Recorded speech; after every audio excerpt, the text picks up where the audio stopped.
जी कहीं में आपका एक बार फिर से स्वागत है। नए लोग कुछ दिख रहे हैं आज, उन सब का बहुत बहुत स्वागत।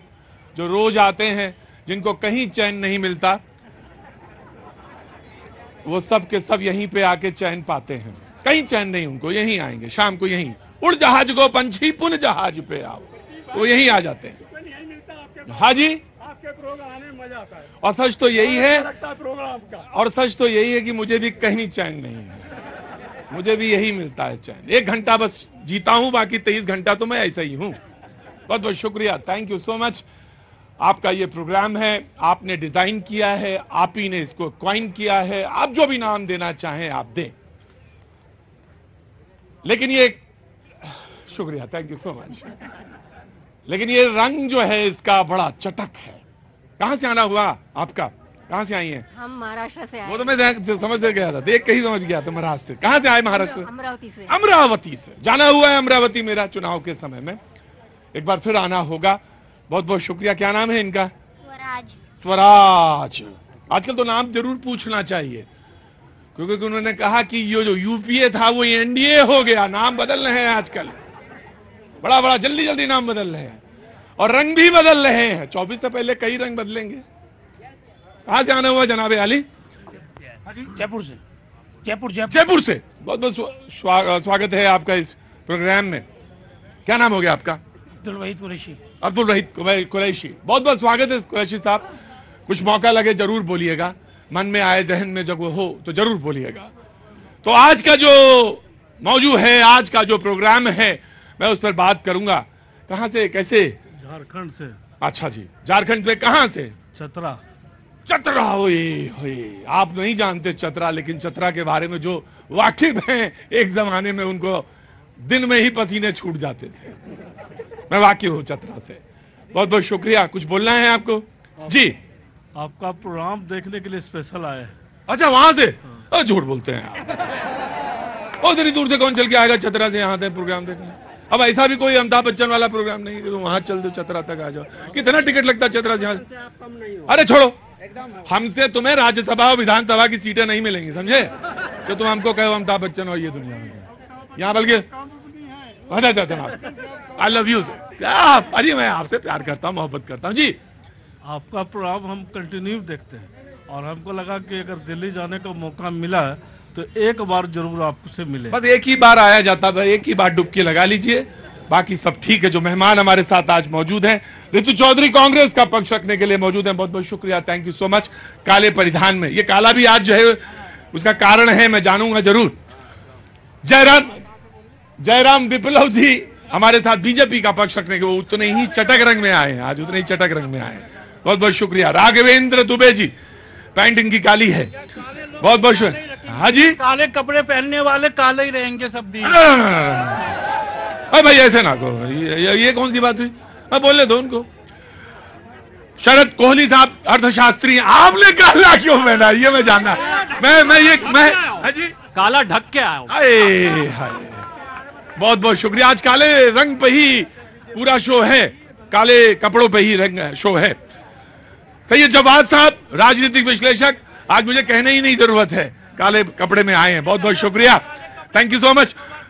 मैं आज आपको एक प्रवक्ता से और एक वक्ता से इनफैक्ट इंट्रोड्यूस करा रहा हूं यहां पे अपने शो में, और उनका जोरदार स्वागत करिए। डॉक्टर नीति शर्मा। बहुत बहुत शुक्रिया डॉक्टर नीति शर्मा, बहुत बहुत शुक्रिया, थैंक यू सो मच। हमारे साथ अमित श्रीवास्तव भी मौजूद हैं। बहुत बहुत शुक्रिया अमित श्रीवास्तव जी। और एनजीओ से खासतौर से यहाँ पे मौजूद अंकित, बहुत बहुत शुक्रिया, थैंक यू सो मच। आपका काम चल रहा है अंकित ठीक से? बहुत बढ़िया।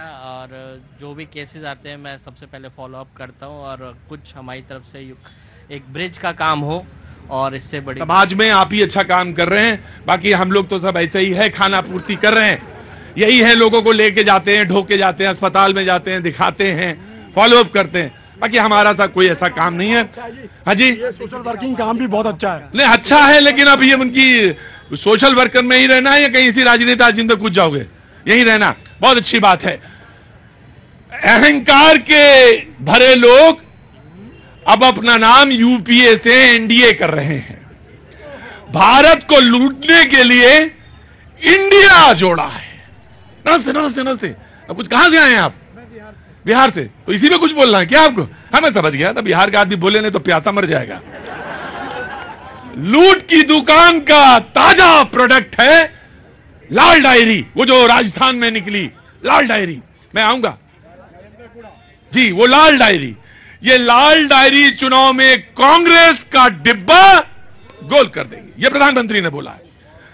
उसका जवाब भी आया है, क्योंकि प्रधानमंत्री ने कहा कि जब मैं प्रधानमंत्री बना तो यह अर्थव्यवस्था 10वें नंबर पे थी, जब मैं दूसरे कार्यकाल में आया तो ये 5वें नंबर की हो गई, और जब मैं तीसरे कार्यकाल में आऊंगा यार तो ये तीसरी हो जाएगी। हाँ जी, हाँ जी, हाँ हाँ, जीरो कर रहे हैं, हो जाएगी कर रहे हैं। नहीं, उन्होंने कहा तीसरी हो जाएगी, तीसरी हो जाएगी। हाँ जी बहरहाल मैं आया। हाँ जी, हाँ जी, हाँ जी। सर, हमने बचपन में अपने किताब में पढ़ा है, रंगा सियार की कहानी आपने पढ़ा होगा, जो नील के डब्बे में कूद गया सियार तो अपने आप को शेर समझ लिया। इसी तरीके से इन लोगों ने अपने गठबंधन का नाम इंडिया रखने से ये लोगों के सेंटीमेंट को नहीं छू पाएंगे। ये गजब के बिहार के लोग होते हैं, पता ही नहीं चल रहा था किधर बैठेगा ऊँट। ये मुझे नहीं समझ में आता कि ये इंडिया की तरफ बैठ रहा है या इंडिया की तरफ बैठ रहा है। बड़ा यार पत्ते देर से खोलते हो। तो ये रंगा सियार है? हाँ, ये रंगे सियार है। कौन? ये सारे इंडिया वाले। ना, इंडिया वाले नहीं भैया। क्या काम करते हैं? Social worker. Social worker? Job करता हूँ फील्ड पे। हाँ, फील्ड पे जॉब करता हूँ। कौन सा काम करते हो बेटा? ये अमेजोन का। अमेजोन का सोशल वर्क? अमेजोन का जो कोई, हाँ, जो मैं अमेजोन का काम करते हो, सोशल वर्क। अच्छा ठीक। कांग्रेस को मैं देता हूं, काले कपड़े पहन के ये लोग पहुंचे। आज ये काले कपड़े पहन रहे हैं, प्रोटेस्ट में पहन रहे हैं, लेकिन मुझे आज किसी अधिकारी ने फोन किया और कहा कि प्रतीक ये तो बताओ शो में अपने कि मणिपुर का रिजल्ट क्या होगा, सल्यूशन क्या है, सल्यूशन पे बात करो। तो मैंने कहा आप तो बहुत बड़े अधिकारी हैं, आप मुझे बताइए, क्योंकि बहस में तो आएगा पार्लियामेंट में, मैं आ रहा हूं आपके पास, तो आप बताइए ना सल्यूशन, तो मैं सल्यूशन रखूंगा वहां पे। तो बोले एक सल्यूशन ये हो सकता है कि पहले सारे लोग मणिपुर में जितने लोग हैं उनसे कहो कि उस जितने भी ग्रुप हैं उनसे कहो कि सारे हथियार वो जमा करें, हथियार डालें, सारे के सारे लोग, क्योंकि एक बहुत बड़ा अमाउंट जो है वो है वहां पे। दूसरा है जो इन्फ्लटेटर हैं जो वहां पे आ जाते म्यांमार से, उन पर चेक कैसे जैसे मेघालय में हुआ कैसे चेक हो वो रखा जाए। तो इन 2-3 चीजों पर है, मुद्दा करेंगे, बातचीत होगी। कांग्रेस से स्टार्ट करते हैं जी। काले कपड़े क्यों पहने आपने? देखिए, अब ये सवाल जो है काली टोपी पहनने वाले हमसे सब पूछ रहे हैं। अरे मैं कहा काली टोपी पहने भाई? नहीं, आप नहीं, मैं सत्ता पक्ष की बात कर रही हूँ। हाँ। कि काली टोपी पहनने वाले हमसे पूछ रहे हैं कि हमने काले कपड़े क्यों पहने हैं। काला रंग जो है विरोध का प्रतीक होता है और शक्ति का प्रतीक होता है, और ये जो काले रंग का जो विरोध कर रहे हैं ये वही लोग हैं जो दलितों का विरोध करते हैं, आदिवासियों का विरोध करते हैं, पिछड़ों का विरोध करते हैं। ये वही लोग हैं जो मणिपुर पर बोलने से कतराते हैं लेकिन चुनावी रैलियों में बड़े बड़े भाषण देते हैं। ये देखिए भाई, अरे रुकिए बंगाल में बोलिए, फिर मणिपुर की बात करिएगा। बंगाल में बोलिए बंगाल में बोलिए, मणिपुर में बोलो। सही तो कह रहे, मणिपुर में बोलो, क्यों नहीं बोल रहे हो?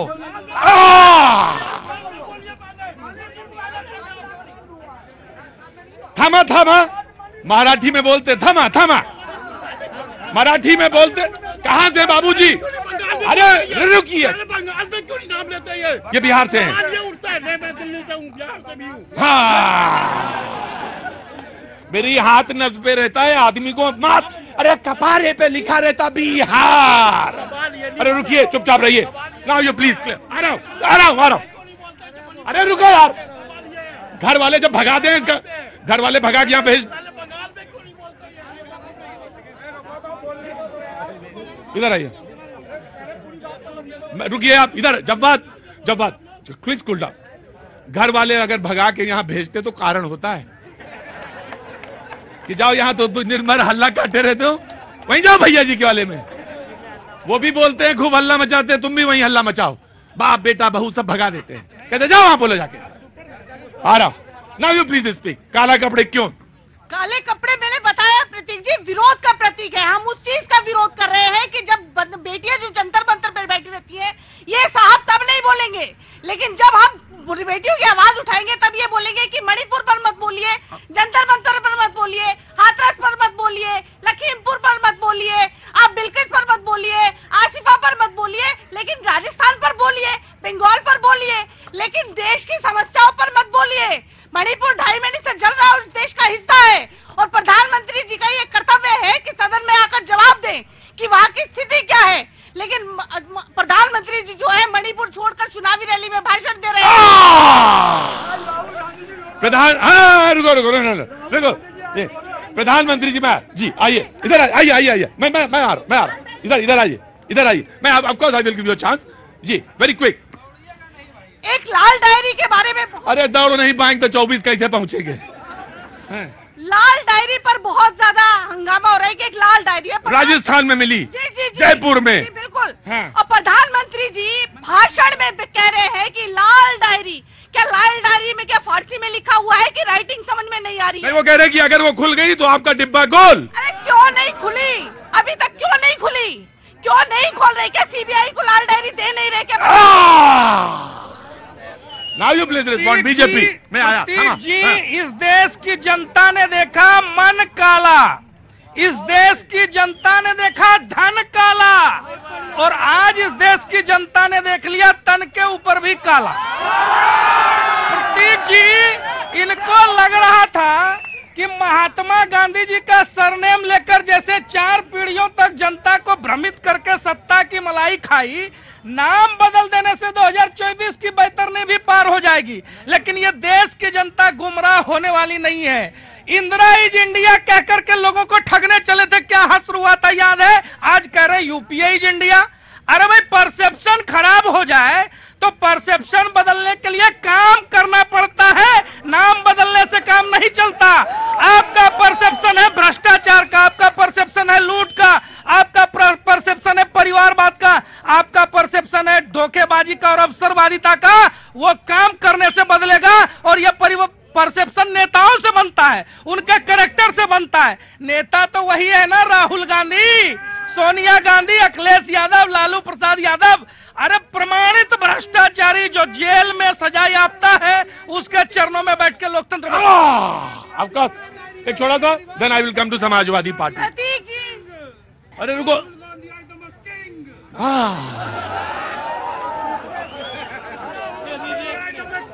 हाँ जी, Rahul Gandhi I the king. अच्छा, अगर हम आ ना करें तो पता चला थोड़ी देर में हा निकलने लगे, लाठी लेके आए हैं।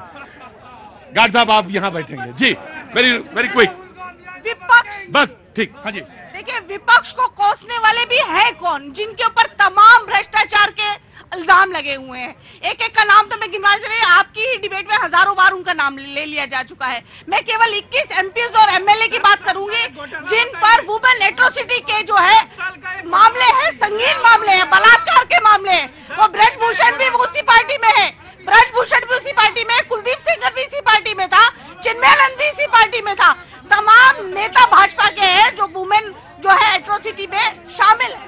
प्रतीक जी, मैं चैलेंज करता हूं इसी डिबेट में 2014 से 2024 आने वाला एक घोटाला बताएं जो कोर्ट में केस चल रहा हो, जिस पर आरोप लगे और मोदी सरकार उसमें घिरी हो।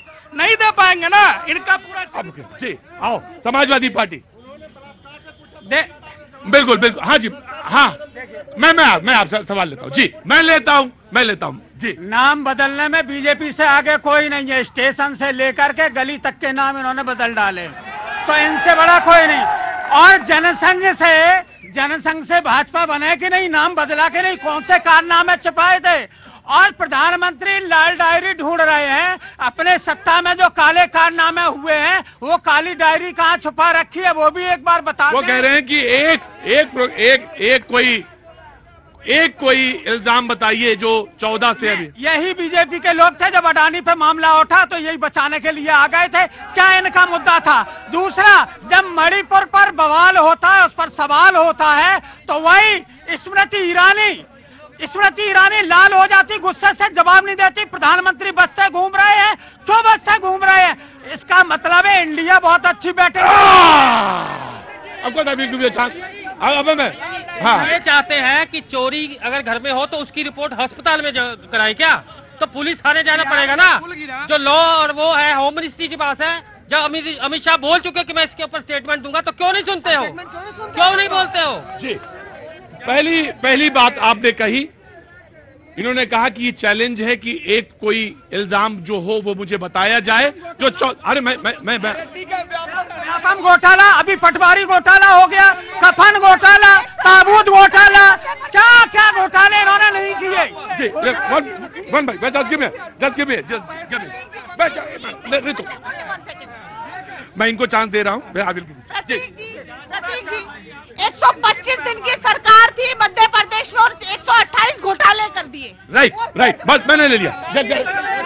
Very quick. इन्होंने कहा व्यापम घोटाला। सुन लो भैया, व्यापम घोटाला या कमलनाथ जी 2 वर्षों तक रहे मुख्यमंत्री, एक जांच बताइए आपने बिठाई हो? नहीं बैठाई, क्योंकि आपको पता है कि घोटाले में कुछ है नहीं, निकलेगा नहीं, बदनाम हो जाएंगे। और तो सुनो, काले पे काला वो रंग है ना सर, जिससे सब ढक सकते हैं। लाल डायरी भी ढक देंगे, यूपीए के सारे घोटाले भी ढक के ऊपर इंडिया लिख देंगे, इसीलिए काला है। और ये बात कर रहे थे कि नाम बदलने से, समाजवादी पार्टी वही है ना सर जो नहीं जो जाके कहते थे बाबरी मस्जिद के पैरोकारों पे कि तुम समझौता मत करना, तुम केस लड़ना। इनको बहुत प्रेम है इलाहाबादी से।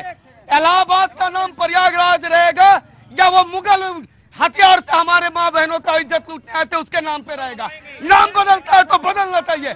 मैं आज कहता हूँ, इंडिया को चैलेंज करता हूँ, बख्तियार जिसने नालंदा को जलाया उसके नाम पे स्टेशन। आ गया बेटा, आ गया। कहां से आना हुआ भाई? आराम से बैठो। मैं of course I will give you chance, of course. जी सर, यही दिल्ली से मैं कह रहा हूँ, नाम बदलने की बात हो रही है तो अगर खच्चर का नाम चेतक रख देंगे तो क्या घोड़े की तरह थोड़ी भागने लग जाएगा? एक बात। क्या नाम है तुम्हारा? अभिषेक ठाकुर। क्या काम करते हो? सर पढ़ रहे हो, तो पढ़ाई चल रही है। पढ़ाई में दिमाग लगाओ ज्यादा, सारा दिमाग पढ़ाई में लगा, खच्चर घोड़े में लगा, मारे कान पे। देखिए, इन्होंने बात की थी लाल डायरी कहाँ गई? अरे भाई, वो लाल डायरी भाजपा लेकर नहीं आई, इनके सरकार के मंत्री ने फ्लोर ऑफ द हाउस में वो बात कही। और जब वो लाल डायरी लेकर सदन पहुंचे तो लात घूसों के साथ मोहब्बत की दुकान खोल रहे थे इनके नेता। अब दे दूंगा जी। प्रतीक भाई, वसीम बरेलवी साहब। रुकिए, प्रोफेसर साहब का शेर सुनिए, प्रोफेसर साहब का शेर। जी प्रतीक भाई, मैं आया भाई जिस साहब आप कभी नहीं करते थे, ये आपने पता नहीं की बुरी आदत सीख ली। जी, वसीम बरेलवी साहब का बड़ा मशहूर शेर है, आपने शायद सुना हो। वो झूठ बोल रहा था बड़े सलीके से। वो झूठ बोल रहा था बड़े सलीके से। वो झूठ बोल रहा था। पतंजलि से आए, बड़े सलीके से। मैं एतबार न करता तो क्या करता, बताइए क्या करूं मैं? तो झूठ आप बोल रहे हैं, वो बोल रहे हैं। जो साहब बोल रहे हैं, मेरी एक्सपर्टीज नहीं है महाराज। झूठ अगर सामने से आता है और वो साहब सामने जाते, झूठ अपना रास्ता बदल लेता है। कहता वो सीनियर है, हम जूनियर हैं। मिसाल के तौर पे 15-15 लाख हर किसी के अकाउंट में आएंगे, फिर वो जुमला बन जाएगा। पेट्रोल और डीजल 35 रुपए में बिकेगा साहब, 35 रुपए में। ऐसा नसीब वाला चाहिए है या बेनसीब वाला चाहिए? बिक रहा है ना मार्केट में 35 रुपए में पेट्रोल, सबको मिल रहा होगा। मिला ना?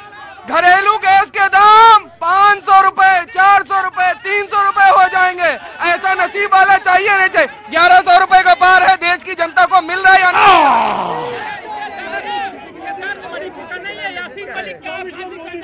अरे रुको,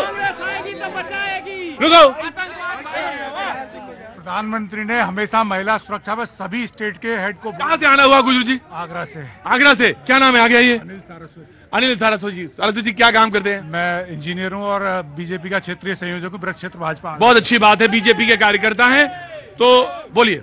प्रधानमंत्री ने सभी को, जो लोकसभा का सेशन जब स्टार्ट हुआ था, संसद के सामने खड़े होकर सबको बोला कि किसी भी राज्य में किसी के साथ, महिला के साथ कुछ हुआ, हम सभी राज्यों की चिंता करते हैं। तो ये कैसे सिलेक्टिव हो जाते हैं जी? कैसे मुकम्मल, मैं आपको 5 सेकंड दूंगा, बस फिर 5 सेकंड। करप्शन की बात कर रहे थे जयराम विप्लव साहब, जिसके राष्ट्रीय अध्यक्ष बंगालू लक्ष्मण साहब पैसे लेते, रिश्वत लेते पकड़े गए, वो आज नैतिकता की बात करेंगे जाकर के, वो समझाएंगे। व्यापम घोटाले पे साहब खामोश है। देख घोटाला, देख घोटाला, देख घोटाला। आगे आइए। हाँ, विप्लव जी के सवाल का जवाब दिए जी। मैं गुजारिश करूंगा कि मेरे प्रोग्राम ना, प्रतीक भाई, जिसकी नींव ही घोटालों से स्टार्ट हुई वो घोटालों की बात करेगा, जिसके राष्ट्रीय अध्यक्ष ही घोटालाबाज है वो बात करेगा। मैं जवाब साहब से, बाकी सारे लोगों से गुजारिश करूंगा, मैं आ जाऊंगा। पहले मेरी बात सुनेंगे।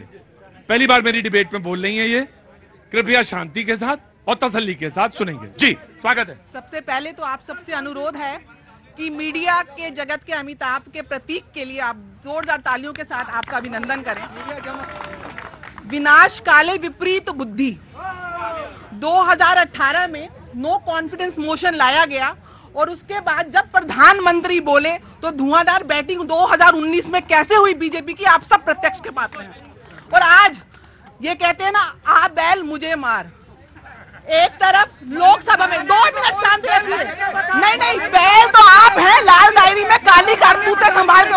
ठीक नहीं, अरे सुन लीजिए, I.N.D.India टुकड़े टुकड़े गैस गायों का, आप पशुओं का चारा खा गए, 5G के नेटवर्क में ट्विटर करते हैं, 2G स्कैम कर गए, आप कोयला खा गए, आप शारदा चिटफंड खा गए, आप लोगों के बीच में, अरे सबके साथ आप बेल से आप बाहर है, चीखने से कुछ नहीं होगा।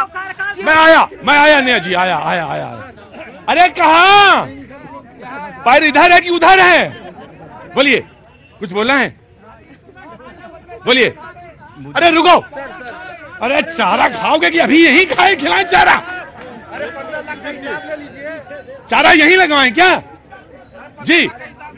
बोलिए। मोदी जी के बारे में जो अभी बात कर रहे थे, महाराष्ट्र, अमरावती महाराष्ट्र जी। तो वो जो बात है, वो मोदी जी की इसमें जो दम है वो बाकी के कोई गठबंधन में। अच्छा, वो दम में मेन क्या चीज क्या है? कौन सा कल पुर्जा ऐसा है जो कहते हैं आप इसमें सबसे ज्यादा दम है? तो मोदी जी में कौन सा दम है?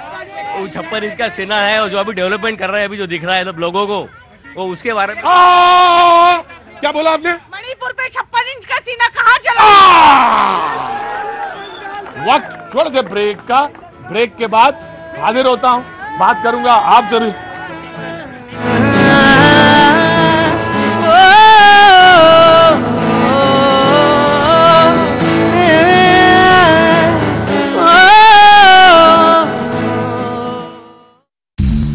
में वांटेड भी है और उस पर 20 से ज्यादा केस दर्ज हैं। यही नहीं, उसके खिलाफ 11 लुकआउट नोटिस भी जारी हो चुके थे। आरोप है कि विक्रम बराड़ यूएई से लॉरेंस बिश्नोई और आतंकी संगठनों के लिए काम कर रहा था, लेकिन यूएई में उसे पकड़ लिया गया और फिर भारत लाने के दौरान एनआईए ने उसे गिरफ्तार कर लिया। लॉरेंस बिश्नोई गैंग का सबसे खासम खास विक्रम बराड़ डिपोर्ट होकर अब भारत लाया जा रहा है और इस खतरनाक गैंगस्टर विक्रम बराड़ की गिरफ्तारी को गैंगस्टर नेटवर्क को तोड़ने के लिए बड़ी कामयाबी माना जा रहा है। सूत्रों के मुताबिक इंडिया के डॉन लॉरेंस बिश्नोई के खेमे में इस गिरफ्तारी के बाद बड़ी हलचल पैदा हो गई है। किसी को विश्वास नहीं था कि जो गैंगस्टर कुछ महीनों पहले भारतीय एजेंसियों के रडार पर आया है, उसे इतनी जल्दी गिरफ्तार कर लिया जाएगा। गैंगस्टर विक्रम बराड़ का काम लॉरेंस बिश्नोई को बड़े बड़े कारोबारियों की लिस्ट देना और उसके बाद उनको वसूली के लिए कॉल करवाना था। पहले विक्रम बराड़ के कारनामों की जानकारी एजेंसियों को नहीं थी, लेकिन मई 2022 में पंजाबी सिंगर सिद्धू मूसेवाला की हत्या में लॉजिस्टिक्स सपोर्ट में उसका नाम सबसे पहले आया था। और जब एजेंसियों ने उसकी कुंडली खंगाली तो हैरान रह गई, क्योंकि लॉरेंस के लिए तुरुप का इक्का विक्रम बराड़ ही था। गैंगस्टर विक्रम बराड़ का यूएई से डिपोर्ट होना लॉरेंस बिश्नोई गैंग की कमर टूटना माना जा रहा है, तो वहीं से एजेंसियों की एक बड़ी कामयाबी के तौर पर देखा जा रहा है। सलमान खान के घर के बाहर धमकी भरे खत रखवाने के पीछे भी विक्रम बराड़ ही था। उसने ये काम लॉरेंस बिश्नोई के कहने पर कराया। सूत्रों के हवाले से मिली जानकारी के मुताबिक हिंदी सिनेमा के एक्टर सलमान खान ही के अलावा उसके निशाने पर कई बड़ी हस्तियां भी शामिल थी।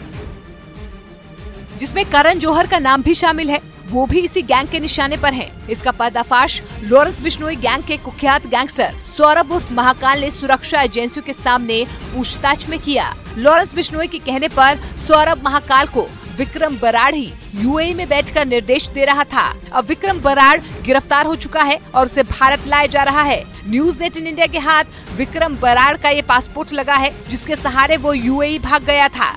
राजस्थान के हनुमानगढ़ जिले के रहने वाले विक्रम बराड़ ने विक्रमजीत सिंह के नाम से 28 जून 2018 को अपना पासपोर्ट बनवाया था। ये पासपोर्ट चंडीगढ़ रीजनल पासपोर्ट दफ्तर से बनवाया गया था। उधर इटली के सिसिली के जंगलों में लगी आग ने विकराल रूप ले लिया, जिसका हैरान करने वाला एक वीडियो सामने आया, जिसमें वहां के हाईवे के दोनों तरफ आग की लपटें उठती नजर आई। आग इतनी भयंकर थी कि उसके धुएं ने पूरे हाईवे को घेर लिया।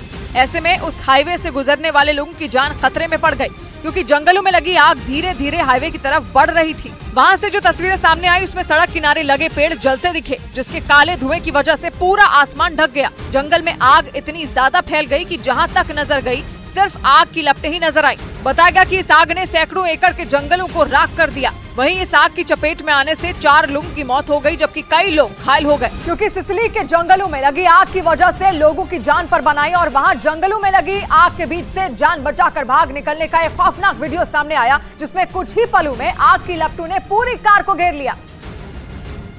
जिसके बाद उस कार में सवार महिला ने हिम्मत दिखाई और उस आग को चीरते हुए भाग निकली। इसका जो वीडियो सामने आया उसमें वो गाड़ी उस हाईवे से गुजर रही थी जो आग की लपटों से घिरा हुआ था। जैसे जैसे वो गाड़ी आगे बढ़ रही थी, आग की लपटें भी बढ़ती नजर आईं। और एक पल ऐसा आया जब आग की लपटें लावा की तरह उस गाड़ी के चारों तरफ फैल गईं। ऐसे में उस गाड़ी में सवार लोगों की जान हलक में अटक गई और वो चिल्लाते हुए उस आग को चीरते हुए निकल गए। इस खौफनाक वीडियो को जिसने भी देखा उसका दिल दहल गया। इधर सिद्धू मूसेवाला हत्याकांड मामले में गैंगस्टर लॉरेंस बिश्नोई समेत सभी आरोपियों की पेशी हुई। पंजाब के मानसा में सेशन कोर्ट में सभी आरोपियों को वीडियो कॉन्फ्रेंस के जरिए पेश किया गया, जिस पर सेशन कोर्ट ने सुनवाई करते हुए सभी आरोपियों पर आरोप तय कर दिए। सिद्धू मूसेवाला हत्याकांड मामले में गैंगस्टर लॉरेंस बिश्नोई समेत दूसरे आरोपियों को मानसा के सेशन कोर्ट में वीडियो कॉन्फ्रेंसिंग के जरिए पेश किया गया। बताया गया कि अलग अलग जेलों में बंद होने की वजह से आरोपियों को कोर्ट नहीं लाया गया। इस मामले में कोर्ट ने सुनवाई की और सभी आरोपियों पर आरोप तय कर दिए। वहीं इस केस की अगली सुनवाई के लिए सेशन कोर्ट ने 9 अगस्त की तारीख दे दी। फास्ट ट्रैक कोर्ट बनाई जाए, वो फिर ਜਿਹੜਾ ਇਹ जल्दी न्याय हो सकूगा, फिर ही हो सकूगा। जबकि इस मामले में सिद्धू मूसेवाला के वकील ने जल्द से जल्द ट्रायल करवाने की मांग की। दिल्ली के नजदीक ग्रेटर नोएडा के रहने वाले गिरिजेश नाम के आदमी ने दावा किया कि सचिन ने बीड़ी पीने की लत की वजह से सीमा हैदर की पिटाई की थी और पाकिस्तान से नेपाल के रास्ते 13 मई को सीमा अपने बच्चों के साथ भारत पहुंची थी। इसके बाद दोनों गिरिजेश के ही मकान में करीब 1.5 महीने तक किराए पर रह रहे थे। और जब न्यूज 18 की टीम ने मकान मालिक गिरजेश से बातचीत की तो उन्होंने सीमा हैदर और सचिन से जुड़ी कई चौंकाने वाली बातें बताई। गिरजेश ने दावा किया कि 1.5 महीने के अंदर सचिन और सीमा हैदर के बीच कई बार झगड़े हुए थे। उन्होंने ये भी बताया कि सीमा हैदर को बीड़ी पीने की लत थी, जिसकी वजह से सचिन ने उन्हें पीटा भी था। उसने बोला कि मैंने इससे कई बार मना किया है कि बीड़ी मत पिया कर, ये मानती ना है, इस बात पे झगड़ा हुआ था। गिरजेश के मुताबिक सचिन एक दुकान पर काम करता था और सीमा बार बार उन्हें फोन करती थी, जिसकी वजह से भी उन दोनों के बीच कई बार झगड़े हुए थे। उन्होंने ये भी बताया कि 1.5 महीने में उन्हें कभी नहीं लगा कि सीमा पाकिस्तानी है। इधर बिहार की कटिहार पुलिस पर प्रदर्शनकारियों पर फायरिंग करने का आरोप लगा, जिसमें एक आदमी की मौत हो गई और 2 लोग घायल हो गए। प्रदर्शनकारियों ने आरोप लगाया कि बिजली कटौती के खिलाफ प्रदर्शन के दौरान पुलिस ने फायरिंग की, जिससे वहां हड़कंप मच गया। वहां से सामने आए वीडियो में अफरा तफरी का माहौल देखने को मिला। वहीं जमीन पर खून से लथपथ 3 लोग बेसुध पड़े नजर आए। बताया गया कि लगातार बिजली कटौती के खिलाफ कुछ लोग वहां प्रदर्शन कर रहे थे। आरोप है कि गुस्साए लोगों को रोकने के लिए पुलिस ने लाठीचार्ज और फायरिंग की, जिसमें 3 लोगों को गोली लग गई, जिससे अफरा तफरी फैल गई। जिसके बाद उस इलाके में पुलिस बल तैनात कर दिया गया। वहीं पुलिस के मुताबिक गोली लगने से एक आदमी की मौत हो गई। और इधर उत्तर प्रदेश के हरदोई में पुलिस और बदमाशों के बीच मुठभेड़ हो गई, जिसमें पुलिस ने एक बदमाश को गिरफ्तार कर लिया, जबकि उसका साथी फरार हो गया। बताया गया कि ऑपरेशन ऑल आउट के तहत पुलिस शातिर बदमाश का पीछा कर रही थी। तभी पुलिस की टीम पर बदमाशों ने फायरिंग कर दी, जिसके बाद पुलिस के जवानों ने जवाबी कार्रवाई करते हुए बदमाशों पर गोलियां चला दी, जिसमें एक बदमाश घायल हो गया, जबकि उसका दूसरा साथी फरार हो गया। पुलिस के मुताबिक पकड़े गए बदमाश पर चोरी के कई मामले दर्ज हैं। दावा किया गया कि वो बदमाश चोरी की बड़ी वारदात को अंजाम देने वाला था, जिसकी जानकारी मिलते ही पुलिस ने उसके खिलाफ जाल बिछाया और कार्रवाई शुरू कर दी और इसके विषय में पड़ताल की जा रही है। वहीं गिरफ्तार किए गए बदमाश से एक पिस्तौल और कारतूस के साथ एक मोटरसाइकिल जब्त की गई है। इधर बताया गया कि रांची के दलादली इलाके में सीपीआईएम नेता सुभाष मुंडा अपने दफ्तर में बैठे हुए थे कि तभी हमलावरों ने उन पर ताबड़तोड़ गोलियों की बौछार कर दी और इसी गोलीबारी में सीपीआईएम नेता सुभाष मुंडा की जान चली गई। बताया गया कि मोटरसाइकिल पर सवार होकर 3 बदमाश रांची के दलादली इलाके में आए और सुभाष मुंडा के दफ्तर में घुसकर अंधाधुंध फायरिंग कर दी, जिसके बाद वहां पर दहशत मच गई। We have already constituted a SIT and we have got some footages also. वहीं इस हत्याकांड के बाद वहां पर सियासी घमासान छिड़ गया। विपक्षी दलों ने झारखंड की कानून व्यवस्था पर सवाल खड़े कर दिए और सरकार पर साजिश का आरोप लगाया। कहीं न कहीं एक साजिश है कि ऐसे नौजवान साथी जो लगातार बढ़ रहे हैं उनको रास्ते से हटाने का काम किया जा रहा है। इसके साथ ही आरोपियों की जल्द गिरफ्तारी न होने पर रांची बंद करने की धमकी दे डाली। एक अनोखी खुशबू ब्लैकस्टोन अगरबत्ती। सीकर के बाद राजकोट में भी पीएम मोदी का विपक्षी गठबंधन पर बड़ा हमला, कहा भ्रष्टाचारियों और परिवारवादियों की जमात ने बदला नाम लेकिन काम पुराने हैं। ज्ञानवापी परिसर में सर्वे पर 3 अगस्त को फैसला सुनाएगी इलाहाबाद हाईकोर्ट। अब फैसला आने तक सर्वे जारी रहेगी रोक। सुप्रीम कोर्ट ने दी प्रवर्तन निदेशालय के डायरेक्टर के कार्यकाल को बढ़ाने की मंजूरी। 15 सितंबर तक बढ़ा संजय मिश्रा का कार्यकाल, पहले 31 जुलाई तक पद छोड़ने का दिया था आदेश।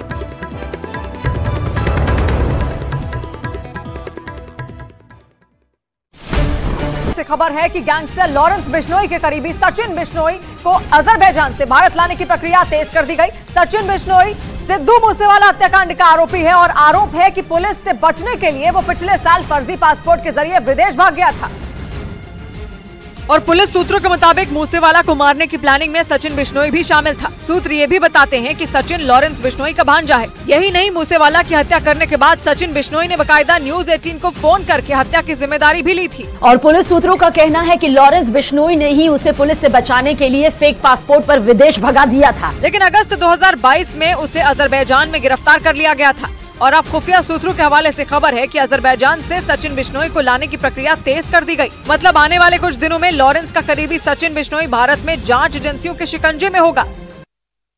इधर न्यूज 18 इंडिया ने सचिन बिश्नोई की अजरबैजान में होने की खबर काफी पहले दिखा दी थी। सचिन जिस बाकू इलाके अजरबैजान में रह रहा था वो अंडरवर्ल्ड का गढ़ कहा जाता है। अंडरवर्ल्ड के भगोड़े ड्रग्स के बड़े सरगना और भारत के भगोड़ों को छिपाने का भी ये सबसे मुफीद ठिकाना है। सुरक्षा एजेंसियां इसीलिए सबसे ज्यादा चौकन्ना यही रहती हैं। भारत की सुरक्षा एजेंसियां पहले भी यहां पर कई ऑपरेशन को अंजाम दे चुकी हैं। अभी तक की जांच में सामने आया कि जिस पासपोर्ट के सहारे सचिन बिश्नोई भागा था वो दिल्ली रीजनल पासपोर्ट दफ्तर से ही बनवाया गया था। उसी पासपोर्ट की एक्सक्लूसिव कॉपी न्यूज 18 इंडिया आपको दिखा रहा है। सचिन बिश्नोई ने दिल्ली के संगम विहार इलाके के पते पर तिलक राज टुटेजा नाम से फर्जी पासपोर्ट बनवाया था। सचिन बिश्नोई 21 अप्रैल तक भारत में ही था और यहाँ पर रहकर ही उसने मूसेवाला हत्याकांड का सारा खाका तैयार किया। हत्याकांड में इस्तेमाल आरोपियों के रहने, खाने, शेल्टर और पैसे के साथ गाड़ियों का इंतजाम भी सचिन बिश्नोई ने ही करवाया था। उसके बाद फर्जी पासपोर्ट के सहारे सचिन दुबई भाग गया था, जिसके बाद वो वहीं से अजरबैजान शिफ्ट हो गया, जहाँ से उसे अगस्त 2022 में गिरफ्तार कर लिया गया था। हालांकि अभी तक ये साफ नहीं हो पाया है कि भारत से भागने के लिए सचिन ने किस एयरपोर्ट से उड़ान भरी थी। और खुफिया एजेंसियों के सूत्रों के मुताबिक एनआईए ने गैंगस्टर लॉरेंस बिश्नोई के करीबी विक्रम बराड़ को यूएई से भारत लाने के दौरान गिरफ्तार कर लिया। विक्रम बराड़ राजस्थान के हनुमानगढ़ का रहने वाला है और उसकी गिरफ्तारी देश में आतंकियों और गैंगस्टरों के बीच बढ़ते साठगांठ के मामले में की गई, क्योंकि आरोप है कि विक्रम बराड़ न सिर्फ लॉरेंस बिश्नोई के लिए काम करता था बल्कि वो आतंकी संगठनों के लिए भी काम कर रहा था। पुलिस के सूत्र बताते हैं कि सिद्धू मूसेवाला की हत्या में भी विक्रम बराड़ ने लॉरेंस गैंग की मदद की थी। और इसके अलावा बराड़ टारगेट किलिंग, हथियारों की तस्करी और जबरन वसूली समेत 11 मामलों में वांटेड भी है और उस पर 20 से ज्यादा केस दर्ज हैं। यही नहीं, उसके खिलाफ 11 लुकआउट नोटिस भी जारी हो चुके थे। आरोप है कि विक्रम बराड़ यूएई से लॉरेंस बिश्नोई और आतंकी संगठनों के लिए काम कर रहा था, लेकिन यूएई में उसे पकड़ लिया गया और फिर भारत लाने के दौरान एनआईए ने उसे गिरफ्तार कर लिया। लॉरेंस बिश्नोई गैंग का सबसे खासम खास विक्रम बराड़ डिपोर्ट होकर अब भारत लाया जा रहा है और इस खतरनाक गैंगस्टर विक्रम बराड़ की गिरफ्तारी को गैंगस्टर नेटवर्क को तोड़ने के लिए बड़ी कामयाबी माना जा रहा है। सूत्रों के मुताबिक इंडिया के डॉन लॉरेंस बिश्नोई के खेमे में इस गिरफ्तारी के बाद बड़ी हलचल पैदा हो गई है। किसी को विश्वास नहीं था कि जो गैंगस्टर कुछ महीनों पहले भारतीय एजेंसियों के रडार पर आया है उसे इतनी जल्दी गिरफ्तार कर लिया जाएगा। गैंगस्टर विक्रम बराड़ का काम लॉरेंस बिश्नोई को बड़े बड़े कारोबारियों की लिस्ट देना और उसके बाद उनको वसूली के लिए कॉल करवाना था। पहले विक्रम बराड़ के कारनामों की जानकारी एजेंसियों को नहीं थी, लेकिन मई 2022 में पंजाबी सिंगर सिद्धू मूसेवाला की हत्या में लॉजिस्टिक्स सपोर्ट में उसका नाम सबसे पहले आया था। और जब एजेंसियों ने उसकी कुंडली खंगाली तो हैरान रह गई, क्योंकि लॉरेंस के लिए तुरुप का इक्का विक्रम बराड़ ही था। गैंगस्टर विक्रम बराड़ का यूएई से डिपोर्ट होना लॉरेंस बिश्नोई गैंग की कमर टूटना माना जा रहा है, तो वहीं से एजेंसियों की एक बड़ी कामयाबी के तौर पर देखा जा रहा है। सलमान खान के घर के बाहर धमकी भरे खत रखवाने के पीछे भी विक्रम बराड़ ही था। उसने ये काम लॉरेंस बिश्नोई के कहने पर कराया। सूत्रों के हवाले से मिली जानकारी के मुताबिक हिंदी सिनेमा के एक्टर सलमान खान ही के अलावा उसके निशाने पर कई बड़ी हस्तियां भी शामिल थी, जिसमें करण जौहर का नाम भी शामिल है, वो भी इसी गैंग के निशाने पर हैं। इसका पर्दाफाश लॉरेंस बिश्नोई गैंग के कुख्यात गैंगस्टर सौरभ उर्फ महाकाल ने सुरक्षा एजेंसियों के सामने पूछताछ में किया। लॉरेंस बिश्नोई के कहने पर सौरभ महाकाल को विक्रम बराड़ ही यूएई में बैठकर निर्देश दे रहा था। अब विक्रम बराड़ गिरफ्तार हो चुका है और उसे भारत लाया जा रहा है। न्यूज 18 इंडिया के हाथ विक्रम बराड़ का ये पासपोर्ट लगा है, जिसके सहारे वो यूएई भाग गया था। राजस्थान के हनुमानगढ़ जिले के रहने वाले विक्रम बराड़ ने विक्रमजीत सिंह के नाम से 28 जून 2018 को अपना पासपोर्ट बनवाया था। ये पासपोर्ट चंडीगढ़ रीजनल पासपोर्ट दफ्तर से बनवाया गया था। उधर इटली के सिसिली के जंगलों में लगी आग ने विकराल रूप ले लिया, जिसका हैरान करने वाला एक वीडियो सामने आया, जिसमें वहां के हाईवे के दोनों तरफ आग की लपटें उठती नजर आई। आग इतनी भयंकर थी कि उसके धुएं ने पूरे हाईवे को घेर लिया। ऐसे में उस हाईवे से गुजरने वाले लोगों की जान खतरे में पड़ गई, क्योंकि जंगलों में लगी आग धीरे धीरे हाईवे की तरफ बढ़ रही थी। वहां से जो तस्वीरें सामने आई उसमें सड़क किनारे लगे पेड़ जलते दिखे, जिसके काले धुएं की वजह से पूरा आसमान ढक गया। जंगल में आग इतनी ज्यादा फैल गई कि जहां तक नजर गई सिर्फ आग की लपटें ही नजर आई। बताया गया कि इस आग ने सैकड़ों एकड़ के जंगलों को राख कर दिया। वहीं इस आग की चपेट में आने से 4 लोगों की मौत हो गई, जबकि कई लोग घायल हो गए, क्योंकि सिसिली के जंगलों में लगी आग की वजह से लोगों की जान पर बनाई और वहां जंगलों में लगी आग के बीच से जान बचाकर भाग निकलने का एक खौफनाक वीडियो सामने आया, जिसमें कुछ ही पलों में आग की लपटों ने पूरी कार को घेर लिया। जिसके बाद उस कार में सवार महिला ने हिम्मत दिखाई और उस आग को चीरते हुए भाग निकली। इसका जो वीडियो सामने आया उसमें वो गाड़ी उस हाईवे से गुजर रही थी जो आग की लपटों से घिरा हुआ था। जैसे जैसे वो गाड़ी आगे बढ़ रही थी, आग की लपटें भी बढ़ती नजर आईं। और एक पल ऐसा आया जब आग की लपटें लावा की तरह उस गाड़ी के चारों तरफ फैल गईं। ऐसे में उस गाड़ी में सवार लोगों की जान हलक में अटक गई और वो चिल्लाते हुए उस आग को चीरते हुए निकल गए। इस खौफनाक वीडियो को जिसने भी देखा उसका दिल दहल गया। इधर सिद्धू मूसेवाला हत्याकांड मामले में गैंगस्टर लॉरेंस बिश्नोई समेत सभी आरोपियों की पेशी हुई। पंजाब के मानसा में सेशन कोर्ट में सभी आरोपियों को वीडियो कॉन्फ्रेंस के जरिए पेश किया गया, जिस पर सेशन कोर्ट ने सुनवाई करते हुए सभी आरोपियों पर आरोप तय कर दिए। सिद्धू मूसेवाला हत्याकांड मामले में गैंगस्टर लॉरेंस बिश्नोई समेत दूसरे आरोपियों को मानसा के सेशन कोर्ट में वीडियो कॉन्फ्रेंसिंग के जरिए पेश किया गया। बताया गया कि अलग अलग जेलों में बंद होने की वजह से आरोपियों को कोर्ट नहीं लाया गया। इस मामले में कोर्ट ने सुनवाई की और सभी आरोपियों पर आरोप तय कर दिए। वहीं इस केस की अगली सुनवाई के लिए सेशन कोर्ट ने 9 अगस्त की तारीख दे दी। फास्ट ट्रैक कोर्ट बनाई जावे, वो फिर ਜਿਹੜਾ ਇਹ जल्दी न्याय हो सकूगा, फिर ही हो सकूगा। जबकि इस मामले में सिद्धू मूसेवाला के वकील ने जल्द से जल्द ट्रायल करवाने की मांग की। दिल्ली के नजदीक ग्रेटर नोएडा के रहने वाले गिरिजेश नाम के आदमी ने दावा किया कि सचिन ने बीड़ी पीने की लत की वजह से सीमा हैदर की पिटाई की थी और पाकिस्तान से नेपाल के रास्ते 13 मई को सीमा अपने बच्चों के साथ भारत पहुंची थी। इसके बाद दोनों गिरिजेश के ही मकान में करीब 1.5 महीने तक किराए पर रह रहे थे। और जब न्यूज 18 की टीम ने मकान मालिक गिरिजेश से बातचीत की तो उन्होंने सीमा हैदर और सचिन से जुड़ी कई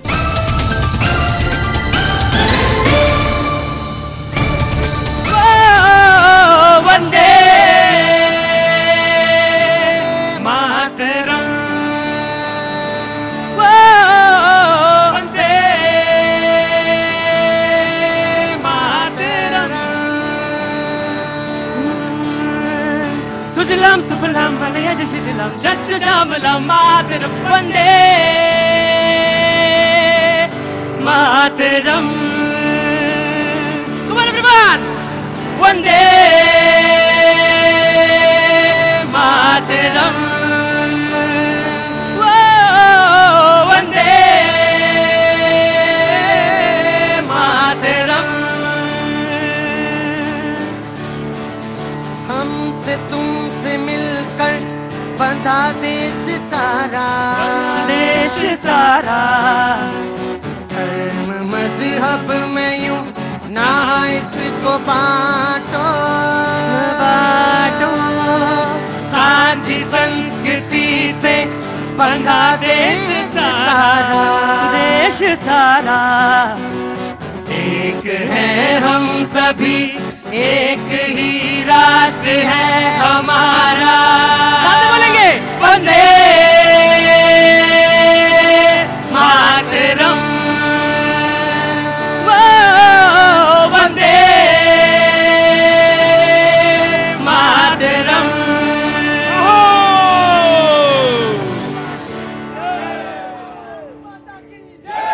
बहुत बहुत शुक्रिया, थैंक यू सो मच भैया जी। कहीं में आपका एक बार फिर से स्वागत है। अक्षय बहुत बहुत स्वागत है, थैंक यू। विकास बहुत बहुत शुक्रिया, थैंक यू। राहुल बहुत बहुत शुक्रिया, थैंक यू सो मच आप सभी लोगों का जो आज के प्रोग्राम में शरीक हुए। बहुत कम ऐसे लोग होते हैं, कभी कभी आते हैं, ऐसा नहीं है कि नहीं आते। ज्यादातर तो लोग मुझसे जॉब के लिए कहने आते हैं कि सर कोई नौकरी हो तो मुझे दिलाइए, लेकिन ऐसे बहुत कम लोग होते हैं जो कंधे पे हाथ रखें और कहें कि सर 2-4 लोगों को भेज दीजिए, मेरी कंपनी में जरूरत है, मैं उनको रख लूंगा। और वो यहीं पे मौजूद हैं शख्स। बहुत बहुत शुक्रिया सर, थैंक यू। अंदर आइए, बहुत बहुत शुक्रिया। हाइब्रिड फ्लीट मैनेजमेंट प्राइवेट, बहुत बहुत शुक्रिया सर। अगर आप नौकरी किसी को दे सकते हैं आज के समय में तो बस ईश्वर कैसा है ये तो मैंने नहीं देखा, लेकिन ईश्वर ऐसा ही रहा होगा, अगर होगा तो ऐसा ही होगा। बहुत बहुत शुक्रिया। आप 2-4-5 लोगों को, जो यहां पे रोज अक्सर लोग आते हैं कि सर मेरी नौकरी लगवा दीजिए, मुझे ये कर दीजिए, मैं भेजता भी हूं लोगों को। कुछ लोग सफल हो जाते हैं, कुछ लोग नहीं सफल हो पाते हैं। मैं कोशिश करूंगा कि आपके पास 2-4 लोगों को भेजूं, जो यहाँ पे आ जाएगा मैं आपके पास उनमें जरूर लगाएंगे सर। बस काबिलियत जो है वो कोशिश करिएगा, थोड़ा सा नौकरी देने की जरूरत है। अगर आप 20 ना दे पाए तो 15 वाली जरूर दे दीजिए, और अगर 40 वाली नहीं हो तो 30 वाली जरूर। जो गवर्नमेंट का वेजेस रेट होगा उस पे उनको जो नौकरी मिलेगी, क्योंकि जो गवर्नमेंट के टेंडर निकलते हैं जैम से, हमारा कॉन्ट्रैक्ट होता है, हम उनको नौकरी देते हैं, प्रोवाइड करते हैं। बहुत बहुत शुक्रिया, थैंक यू सो मच। के हिसाब से सर। काबिलियत क्या, वो तो तय है तय। क्या नाम है साहब आपका? हितेश। हितेश जी बहुत बहुत शुक्रिया, थैंक यू सो मच।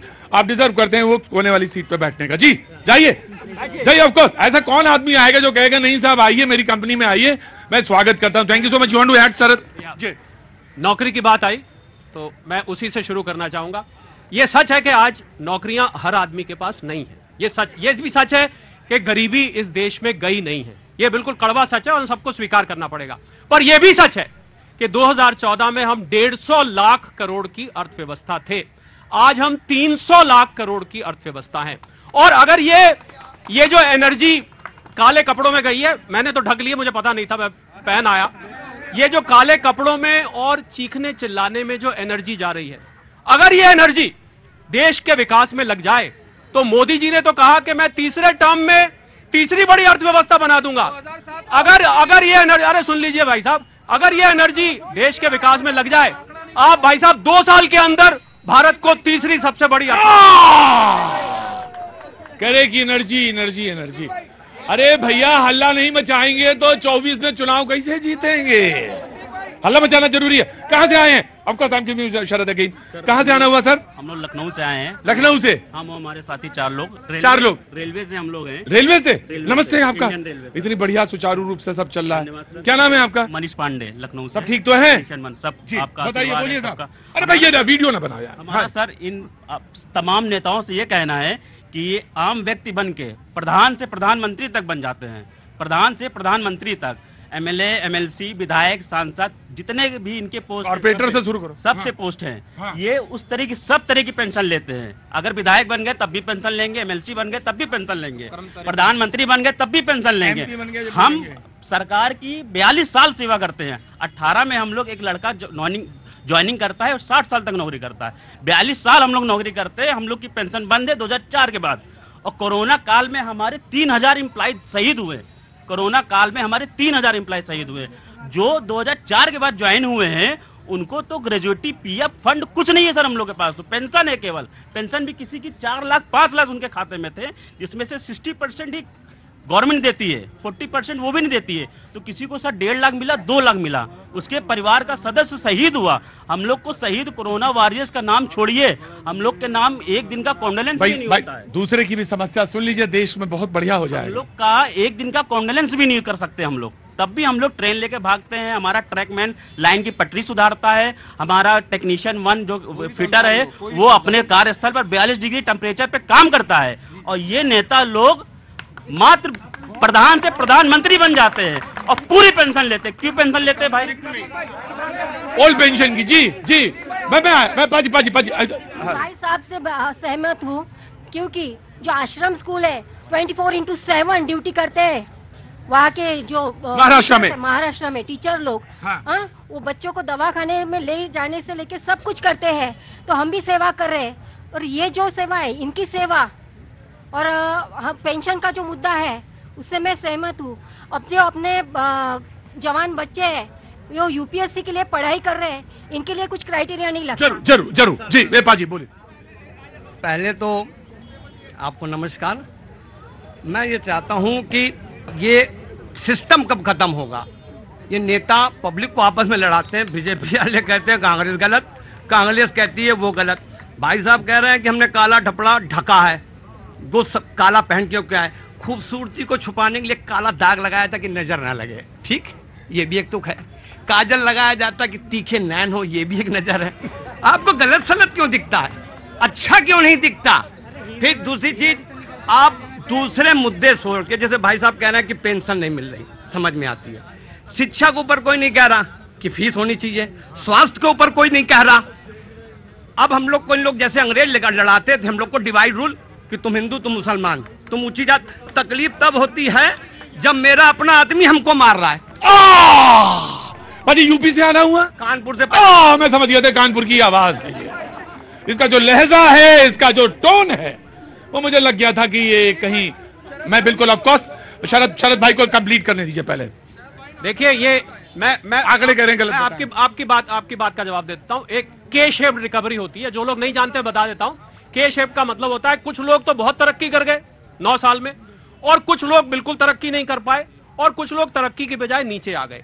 यह सच है कि 142 करोड़ की जनसंख्या में आप सब तक तरक्की नहीं पहुंचा सकते, पर अगर 60 साल बिगड़ने में लगे हैं तो 15 साल सुधरने के दे दीजिए ना, क्या दिक्कत है?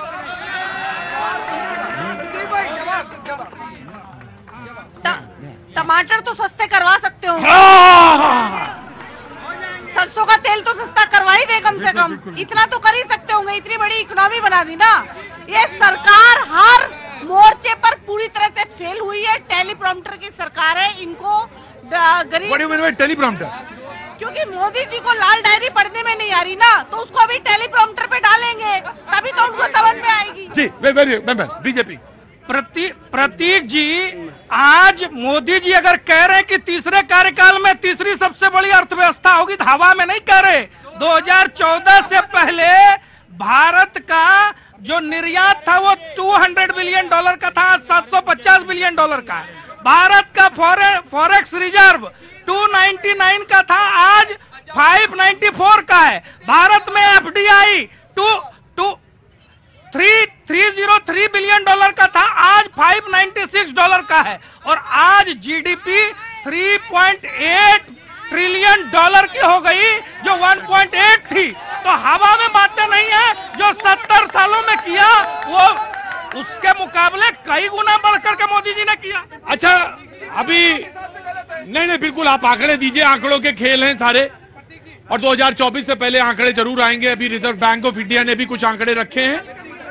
रिजर्व बैंक ऑफ इंडिया, मैं आ रहा हूं आपके पास, जब बात आपके पास भी आंकड़े हैं। इस देश में हर आदमी फ्री वॉइस है। रिजर्व बैंक ऑफ इंडिया के भी आंकड़े हैं, उन्होंने भी दिया है, उसको भी देखना चाहिए। अंतर्राष्ट्रीय संस्थाएं हैं, उन्होंने भी बताया है कि 47 में हम गरीबी में कहां थे, किस रेशियो से तेजी में थे, और उसके बाद इन 15 सालों में कहां हैं, किस रेशियो में। बिल्कुल, everybody have a right to speak, सबको बोलने का है। जवाब साहब, and then you will speak. जी आज अगर डॉलर और रुपए का कंपैरिजन कर लें, अगर आज रुपए जो है डॉलर के प्रति 60 रुपए हो जाए ना, तीसरी अर्थव्यवस्था आज ही भारत हो जाएगा। आज 83 रुपए में डॉलर कैसे पहुंच गया, यह सवाल नहीं पूछना चाहिए। और आपको बता दूं, 14 प्रधानमंत्री इन 70 सालों के अंदर देखे, सिर्फ भारत के ऊपर 55 लाख करोड़ रुपए का कर्ज था। माननीय प्रधानमंत्री जब से आए हैं 155 लाख करोड़ रुपए जो है भारत के ऊपर कर्ज पहुंच चुका है। कौन जवाब नहीं देगा? प्रति व्यक्ति आए भारत का स्थान 134वें स्थान के ऊपर है। कहते हैं तीसरी अर्थव्यवस्था। 2007 के अंदर भारत जो है इकोनॉमी के पॉइंट से ये जो कह रहे हैं कि तीसरी अर्थव्यवस्था बन चुका था। और आपको बताऊं 2004 के अंदर भारत की इकोनॉमी 0.8 ट्रिलियन डॉलर थी। 2014 के अंदर जब माननीय मोदी जी को मिली तो इकोनॉमी 2 ट्रिलियन डॉलर की थी और 9 साल कार्यकाल हो रही 5 बिलियन डॉलर तक पहुंची। देखिए, डॉलर की, मैं भाई साहब को बता दूं, डॉलर की रुपए की कीमत जो है वो परचेजिंग पावर पैरिटी पे होती है। यार तुम जवाब आप सुनिए ना भाई साहब, इतनी जोर से चिल्लाएंगे ब्लड प्रेशर हाई हो जाएगा, ब्लड प्रेशर हाई हो जाएगा, हार्ट को भी खतरा हो जाता है। एक मिनट, काम की बात करें। दिस इज नॉट जबात I will come to you now, this is not जबात।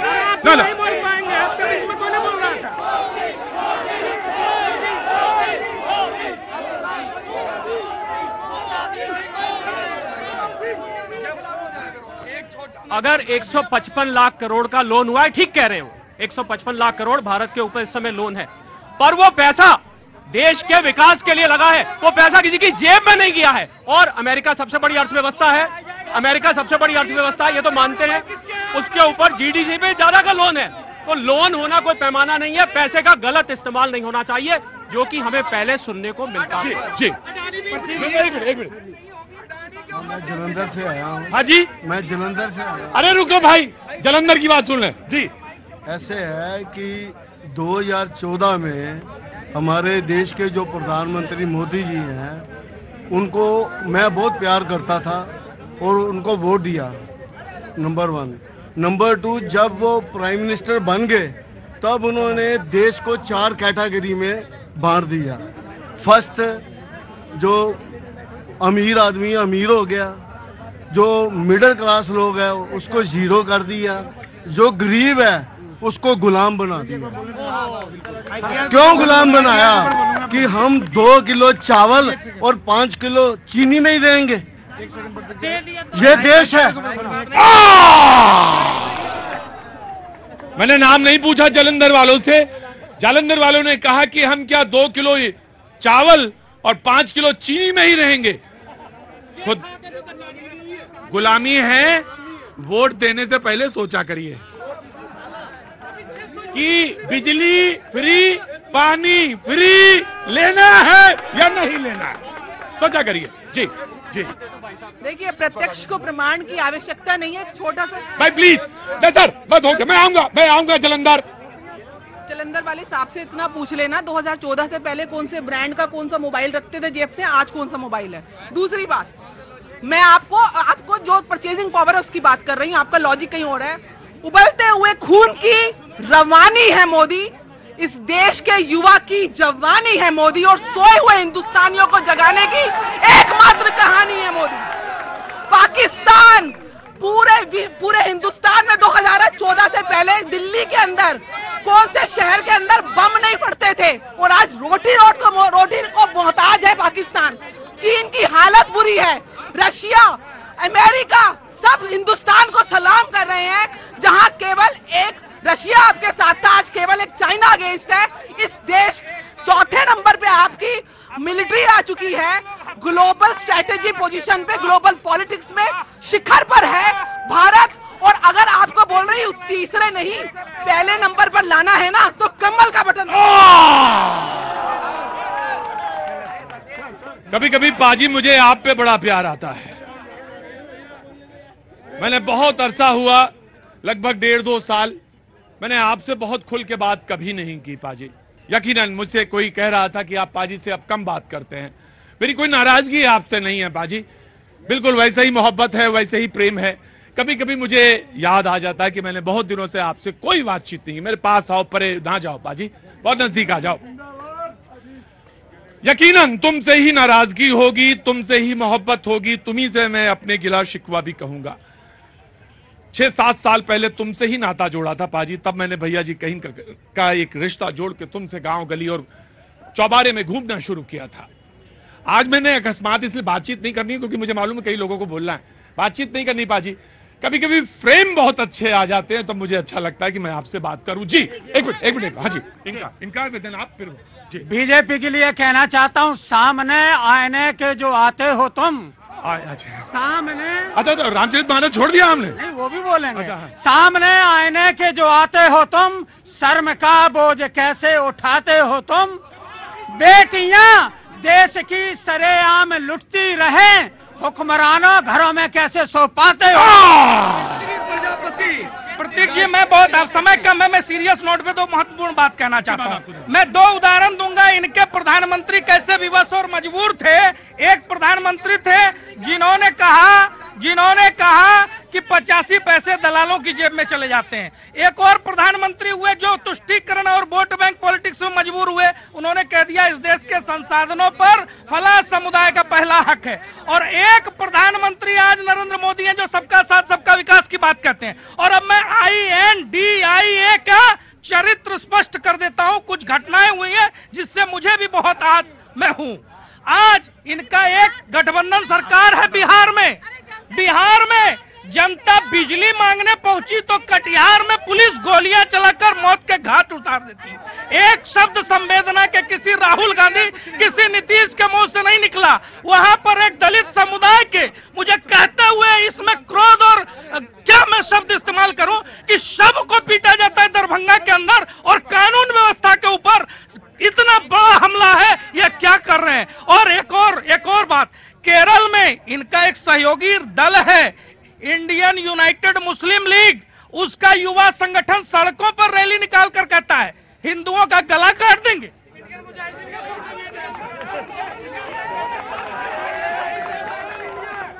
Oxygen ban, अच्छा बढ़िया है, अच्छा है। कुछ काम बताएंगे, ये इससे काम नहीं चलेगा, कोई और काम बताएंगे आपको। जी वेरी क्विक। प्रतीक जी अभी तो मैडम बोल रही थी तो टोनी